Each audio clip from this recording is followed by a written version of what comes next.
Apakah kamu tahu sekarang bumi sedang mengalami efek perubahan iklim yang mempercepat kerusakannya?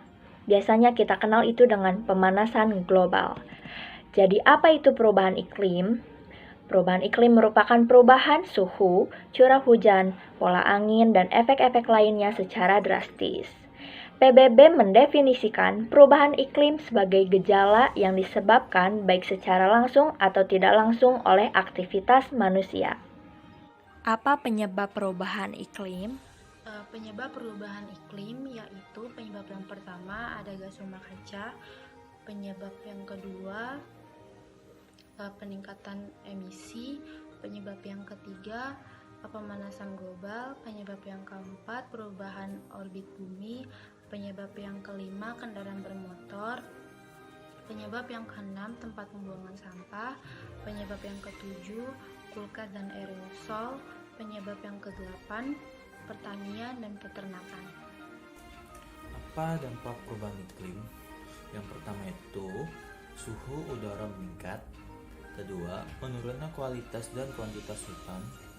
Yang ketiga, meningkatnya gas rumah kaca karena deforestasi.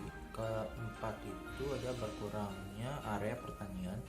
Kelima, menurunnya produktivitas pertanian. Keenam, menurunnya kualitas air. Ketujuh, berkurangnya kuantitas air. Ke-8, perubahan habitat. Ke-9, punahnya spesies. Karena banyaknya terjadi permasalahan di era ini, maka PBB memutuskan untuk membangun SDGs. SDGs atau Sustainable Development Goals ini merupakan suatu perangkat tujuan, sasaran, dan indikator pembangunan yang berkelanjutan yang bersifat universal. Sementara SDGs ini dideklarasikan pada tanggal 25 September tahun 2015 di kantor pusat PBB, yaitu tepatnya di New York, oleh 193 negara sebagai tanda komitmen agenda pembangunan global. Adapun 17 tujuan SDGs sendiri yaitu di antara berikut ini. Tindakan apa saja yang dapat dilakukan untuk memperlambat perubahan iklim? Yang pertama, membatasi pemakaian kendaraan pribadi.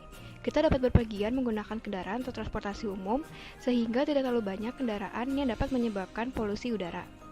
Yang kedua, mengurangi pemakaian AC. Karena AC juga merupakan salah satu yang menyebabkan perubahan iklim karena melepas 1 juta ton karbon setiap tahunnya. Yang ketiga, mengurangi penggunaan plastik. Sekarang sudah banyak dijumpai toko-toko yang tidak menggunakan plastik dan beralih ke tote bag. Hal ini sangat baik karena memanfaatkan benda-benda yang ramah lingkungan. Keempat, menanam pohon. Kita bisa melakukan menanam pohon di rumah seperti menanam tanaman karena dapat tetap membantu menetralkan udara yang tercemar. Kelima, ada hemat. Hemat di sini merupakan hemat dalam pemakaian air, listrik, dan bahan bakar. Misalnya jangan buang-buang air, mematikan listrik yang tidak dipakai, lalu berpintar dalam memilih kendaraan, dan sebagainya. Yuk ikut berpartisipasi dalam menjaga bumi kita.